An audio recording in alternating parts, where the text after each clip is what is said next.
Hey everyone, in this video, I'm going to be sharing how I developed my unique style and how you can too. If you're just starting out or looking for your own unique style, then this video is for you. And I will be sharing insights and tips to help you along the way. Before we get started, my name is DeAndra Jalisa, and I am a luxury balloon designer and creative business coach, helping creatives like you grow brands you love. I also have a blog and I have a podcast called Creative on the Grind, which gives you tips and insights on how to start and grow your creative business. And if you're looking for any education or tools and resources, I will link all of them in the descriptions below. Now let's hop into this video. Before we dive deep into this topic, I want to share with you that finding your unique style does take time, and you need to give yourself time to evolve and find what works best for you in balloon design. I had a background in event decor, and I've always had a designer's eye. I've always been good with my hands and creating. And if this is a business that you're hopping into and you don't really have a design or creative background, that's okay. It's all on how you show up, practice, and really be willing to try your best to step out of your comfort zone and do something new and unique. I want to show you a few clips of my work. So these are one of my designs that I did really early in my career. And at the time I was super proud of this because it was all I knew how to do, and I was just trying my best and I was just showing up. And now this is the work, flash forward 8 years later, that I do now. So I want to share with you that it does take time, and as you progress and as you book clients or even as you practice, you will see time after time that your designs will become better. And every time you do a balloon installation, you are going to learn something from that balloon installation, and then you're going to tie it to the next one, and so on and so forth. That is how you will develop your own style.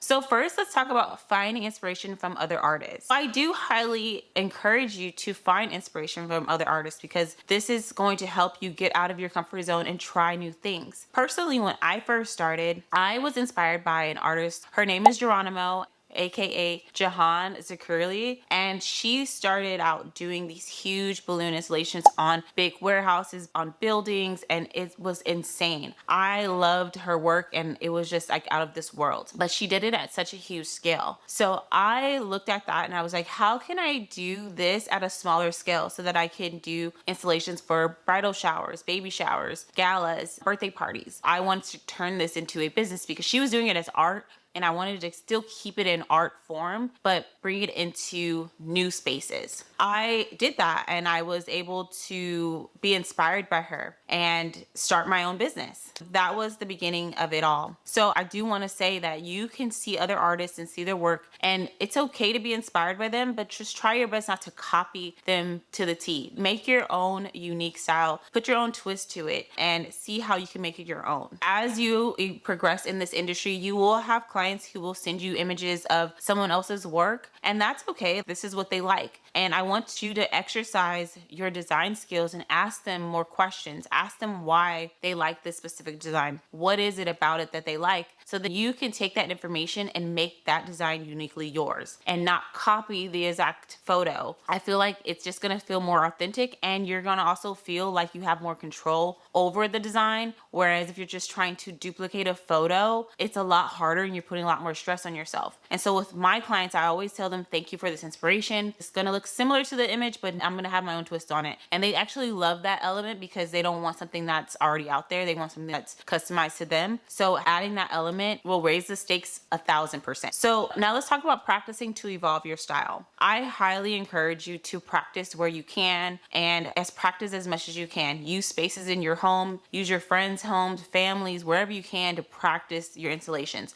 This is the only way you're gonna improve your style and find your style. You have to do the work. If you're sitting around waiting for clients to come to you, you're not gonna evolve your style. You're just going to be waiting around till the next job comes while you could be practicing. When I first started, I was practicing wherever I could. I practiced on my mom's salon. I practiced at my friend's mom's house. I practiced at venues that will give me space to do so. I was just practicing, and yes, it did cost some money, but it was an investment that I was willing to take because I was super serious about starting this business. I just took any opportunity to practice. I remember I had a friend, I was just starting out, I even asked to sponsor her event with this installation. I was doing whatever I can, and practice does make perfect. and over time you will just evolve and your style will evolve. I want to show you a image on how your style will evolve. So in this image that I'm sharing, I did this proposal in I think 2018, around when I was first starting out, and this image went viral, especially in the wedding industry. It was like such a blessing, and I started getting a lot more proposals from doing this installation. And yes, it's so beautiful, so unique. But then earlier in this year, 2024, I was asked to do the same design at the same location. And so here is how my work looks now. If you see the comparison, they both look similar, but they're totally different. My placement now is more refined. My style is more refined and clean cut. And I love how my style has evolved. It's just little tweaks that you learn and that you start to implement as you design. And that's how your style will develop and evolve over time. It's such a beautiful process to see. And once you start finding your formula, how many clusters you need, and knowing all of these things are what's going to help you create your own unique style. Because there's a science to balloons. And I have formulas, cluster sizes, number of clusters I use for a certain installation, how I place balloons. I have a formula in my head that I use every time so that my designs come out very similar each time. I want to encourage you to make mistakes and step out of your comfort zone. Do something scared and be okay with messing up. Just find your way and learn from those mistakes because they actually help you evolve as a designer. Now let's talk about gaining confidence in color selection. This is a huge topic. Once you learn how to work with color, you are going to be a top tier designer because the clients that I receive now are very high end luxury clients. They're sending me Pantone colors, hex codes, like they want specific colors, and sometimes these colors are not sold in stores. And thankfully Tough Tex has created some beautiful colors for us. And also Calisan, they have also came out with some amazing colors as well so that we don't have to double stuff as much, but there are still colors that you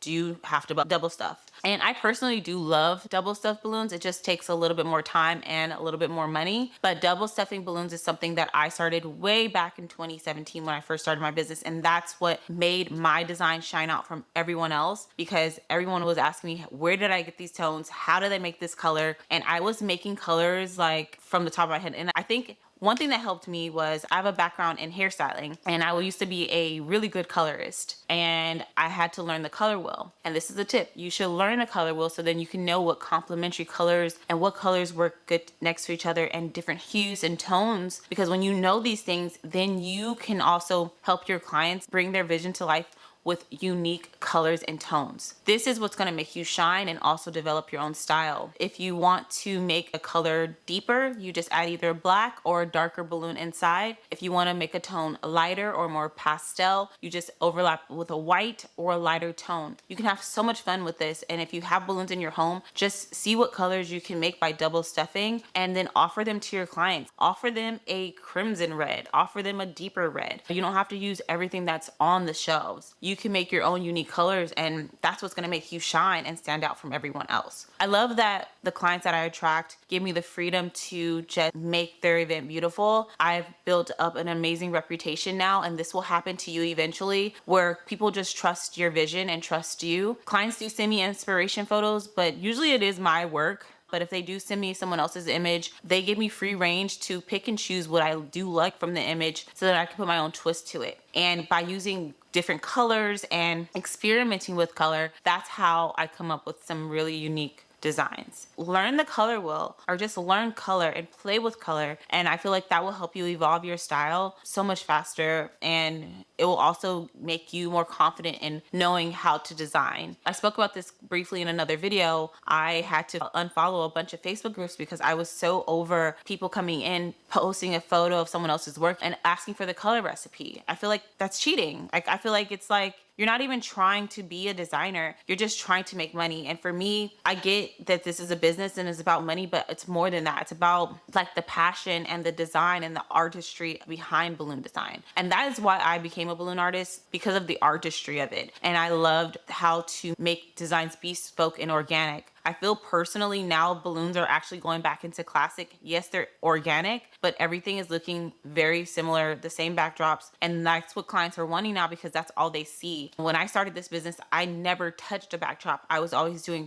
free bespoke installations on walls, buildings, random unique silhouettes. Like, it was just the most insane thing. And that's when I really loved doing balloon art. But now a lot of clients want just basic arch backdrop with balloons on it. And to me, it's so boring. So I still have some clients that I've been working with for years and they still love like the art part of it. But I've learned that this is where the industry is going. It's more generic. But I mean, I'm hoping that some designers will start stepping out the box and continuing to do more unique bespoke designs, and because those are so fun to look at. With color, that's what makes everything shine, and color placement and learning how to use color. I use color blocking for my installations now because I think that it looks more clean and chic when you use color blocking, meaning you use one set of colors for about 1 to 2 feet of the installation and move on to the next color. Mixed designs are cool too, just depending on the colors. I highly recommend for any installation that you don't use more than 3 to 4 colors, because then it gets wild, unless you're doing like a unicorn or rainbow themed party where they need a lot of colors. Other than that, I would always recommend telling your client 4 colors or more than 3 colors will be a bit much, and help guide them in that direction. Just because they give you 5 colors in their color scheme doesn't mean you have to use all 5. Sometimes you can use some of the colors as accent colors, and this is what you have to learn over time, how you're going to place the colors, how you're going to use the colors. So it's again all in trial and error and practicing. One last tip I will talk about is if you want to learn new color combinations and color schemes, if you go on Pinterest and you just type in color palettes, they have so many color palettes on there that you can just copy and paste. Then you can challenge yourself to see if you can make these colors with the balloons that you have. And I feel like that's really fun too, because then you'll get to see what colors you can actually make on your own. And then I want to talk about developing unique techniques. As you design and as you progress as a designer, you will start to see what works for you and what doesn't work for you. What adhesives work for you? What hooks work for you? Do you want to use 260s? Do you want to use fishing line? You figure out what works best for you and what makes the design unique to your brand. For me, I use fishing line. I use either 40 or 50 pound fishing line, and I've been using that since day one. It's the easiest for me, and also it just helps me create more flexibility, and I'm able to maneuver my balloons to where I would want them with the fishing line because it's not so tightly gripped. I like that flexibility because I feel like then it's more organic and I can place the balloons a lot better. Everyone has their own way of doing balloon installations, but that's just what I prefer. Also, with hanging anything, I use 260s to hang. I use either command hooks depending on the surface, but I always do a hashtag taping hack that helps the adhesive stay on the walls. I also either use grapher's tape and the clear hooks that you can get on Amazon. There are so many techniques out there, but again, it just took trial and error. I've tried like everything under the sun to see what works for me. Now I finally have what I like, and I'm sticking with that. So you have to try what works best for you and see what adhesives you like for your business. Also, knowing different walls, like there's like stickle walls. There's also walls that are very dry, have this dry paint texture and nothing sticks to it. They're like chalk walls. I don't know. But you need to learn what you need for your installations because it helps you so much with attaching and creating the design. If you don't have the right adhesive, sometimes your installation can be crappy as hell because you can't place it how you want it. Also, when you are designing, I always say look for structural points in the space. If you are in a venue or if you're in someone's home and you see a hook or you see something that you can latch the top of your installation to so it has a strong foundation, do that, because then you have more security with the physical location and then you have more room to play. I feel like once I know my balloon installation is secure, I go crazy. But when it's not, I'm so gentle sometimes because I don't know if it's going to stick, because sometimes some walls are horrible with sticking. I remember I did this installation in Beverly Hills, and I swear they had the cleanest glass I've ever seen. The glass was like impeccable. Nothing would stick to it. And I had the hardest time that day, and I had to tell the client that we had to move the installation because nothing was sticking to that glass. So we had to move that installation into the tree, and she ended up loving it anyway, but it was just a nightmare for me because it was not sticking. And if I would have kept trying to design in that space, it would not have came out like she wanted it. So learn how to maneuver, learn how to do different techniques, and learn about your placement, because sometimes where the client wants their installation is not going to be where it's going to end up. Flexibility is something that you need as well. but just know every installation you do, you're gonna learn and you're gonna grow from it, and your style will evolve over time. Trust me. And don't be so hard on yourself. You'll be doing the work that you only have dreamed of. I've had so many moments where I looked back at my work and I'm like, wow, I can't believe I designed that. I can't believe I created that. And even some of the clients I've been able to work with, it's been amazing. So just know that the more you practice, the better you get, the better quality of clients you will get as well. And you will start to see all of that work that you're putting in actually mean something. So that's all for this video. If you are just starting out and you don't know where to start, I do have a balloon course called the Balloon Business Blueprint, and it's just a foundational course. It does give you a lot of information on how to start your business from start to finish. It's an in-depth course, but it's something that you can do in 4 weeks, and it really helps you with the details behind the scenes of the business, like how to get your business started, and then also how to do some arch techniques, what balloons to use, all of that good stuff, the tools, materials, it's all in that course. And that's all for today's video. I hope that some of these tips on developing your style have helped you. If they did, please leave a comment below. And if you have any questions, drop a comment. Also, if there are any topics that you want me to go over, feel free to share them in the comments below as well. I would love to create videos for you guys to help you evolve your style, your balloon business in general, and your event design business as well, because I have a background in event design. I was actually a florist before I was a balloon designer. I've been in the event industry for 10 years now, so I know the ins and outs. I've done weddings, I've done it all. So I am a true designer through and through. I have a lot of knowledge, so feel free to ask any questions. Again, that's all for today's video. If you enjoyed this video, make sure you hit that like, share, and subscribe button. And then if you haven't watched my video on how I scaled my business from 0 to over 100K, make sure you check this video out now, and I will see you guys next week. Bye.